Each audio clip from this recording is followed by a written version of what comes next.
The first thing I would like to do is to ask you, you in the audience, what do you think about my chair? Yeah, it's my couple therapist chair. I'm a couple and family therapist, you know. Do you like the form of this chair? The shape of it? Yeah, and what do you think about the color? Yeah, well, and do you think this chair looks comfortable or not comfortable at all? Comfortable, eh? Yeah. Everybody in the audience can have another answer to those questions, and that's fine by me. I like the chair, but it's fine if someone doesn't like the chair at all. Yeah. But what if I had made this chair myself?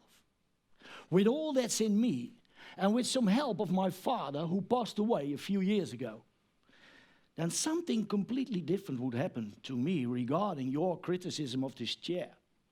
I might regard your criticism of this chair as criticism of me and my dad. In a split second, my emotional brain might wake up, and I might not want to hear any negative things about this chair anymore. Strange, isn't it? No, it isn't. And in fact, I see it happen every time I work with couples. Very often, the theme of a couple therapy is who's right and who's wrong. What's the truth, okay? So, my simple answer is both, or nobody. I think in love and life, there is no truth. Okay, we can agree about the fact it's a chair, but not if it is beautiful or not. So, instead of having a fight about the truth, I think there is no truth. For me, a relationship is something like a safe and loving connection in spite of the fact that we are so different. Sue Johnson told me a lot about creating safe connections. So, each person in a relationship can have a need for something different. That's not a problem, but a fact. Once you see someone and a relationship starts, you have to deal with those differences. So, to understand this even better, I'm going to tell you my ideas about this. Here we go. For me, instead of having a fight about the truth, I think people consist of 3 layers. Strange, isn't it? 3 layers? Well, the first layer is behavior. We often behave very differently. Some people, for example, will always be on time, and others will be late most of the time. The second layer is interest. We do things for a good reason, don't we? And finally, we're all driven by tension and fear. Or better, we don't want to feel tension and fear. We want to be at ease and relaxed. Our emotional brain must be calm. And we have to feel comfortable in our own and with our partner. Well, you may find this a strange point of view, but if you can follow this, you may see possibilities to grow into a safe relationship, even when we are so different. What we feel as calm and comfortable is determined for an important part by our youth. We can probably say that what we like as a child in our youth, we also want this in our life as an adult. And the other way around, if you didn't like the things of the behavior of your family or how things went in your youth, you wouldn't want this as a grown-up either. Sometimes the negative things were so painful that even when you have become an adult, there is still this painful spot. I call it the red button. When your partner says something that touches this spot, your emotional brain will get very active, and most of the time your reaction is really an X-rated one. He or she, without knowing, had pushed the red button. When you live alone, you can do what you like. But when you fall in love, you may experience a lot of tension. Usually good, but sometimes not so good due to those differences in the 3 layers. So how to overcome this? I mentioned before, in my opinion, there is no good or bad, no truth. For example, I have an issue with time. Or more precise, I really want to be on time. Or even better, I want to be there before the time we agreed. Yeah, this is all to do with my dad. When I was a little kid, my dad said to me, "Son, you always have to be on time." So for me, it's reassuring. It makes me feel in control, nice and easy. In my relationship, time is one of the things in which we differ. I have a wonderful relationship with my wife, really. She's really a one of a kind, but she thinks differently about time or about being on time. For example, on Friday afternoon, we do what we call partner time. Do you know what that is? Partner time? Okay, fine. Yeah, a lot of married people don't. They don't know what it is. They're really good parents, hard workers and so on, but they have skipped all the partner time.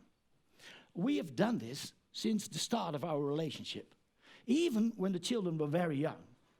We put them on a chair in front of the telly with some French fries, and they were not allowed to come to our table in the back room. It was a forbidden place for them. We opened a bottle of wine, put some cheese and snacks on a plate, and we talked to each other. You know now, partner time. Okay. Here comes the difference. When I'm free from work on a Friday, and it's about 4:30, I open a bottle of wine, take the glasses, put all the nice stuff on the table, and wait until my wife comes home.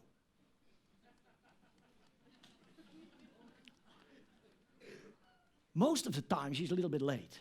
But when it is the other way around, and I work on a Friday, and she's at home, I come home at 5 o'clock sharp. I look at the table, empty. I go upstairs to my wife's study, and then, when she sees me, she always says to me, "Are you there already?" It's not a big deal for me anymore. And now she's just forgotten the time, not me. And she really likes partner's time as much as I do. So, once you start a relationship, one thing is for sure, and that is that we are different, and that the tensions caused of these differences will grow. You want your partner to feel relaxed in the relationship, and you want yourself to feel relaxed too, even though you know about these differences and have a hidden red button. So you have to find out what these differences are and how to overcome them. And based on the 3 layers, couples make agreements about the differences and how to overcome them. So that's how a relationship will grow. Most of the time, there are 2 dominant forms which exist and appear under the pressure of the differences. These forms try to reduce the tension of the differences. And the first relationship form is when both partners agree about almost everything. I call it the we couple construction. Yeah, both partners have the same habits about how things should be or what they both like.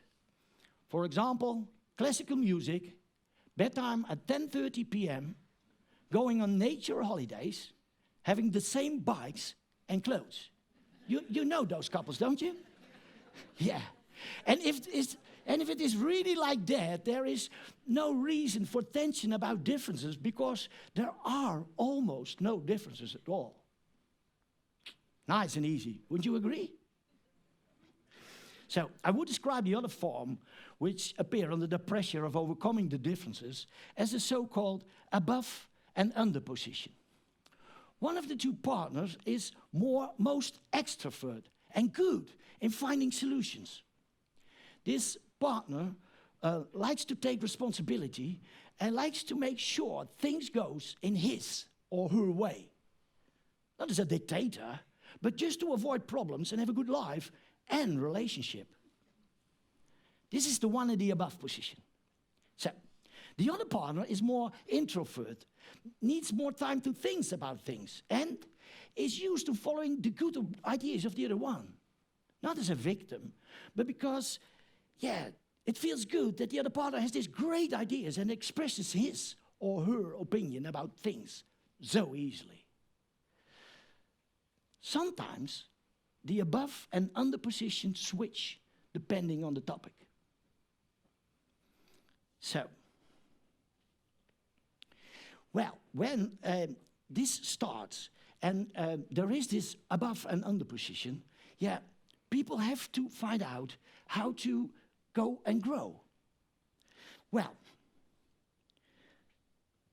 first of all, most of the time, I think there is those two forms of relationship grow in a logical way and over time with a good purpose, namely how to overcome the differences in the right way.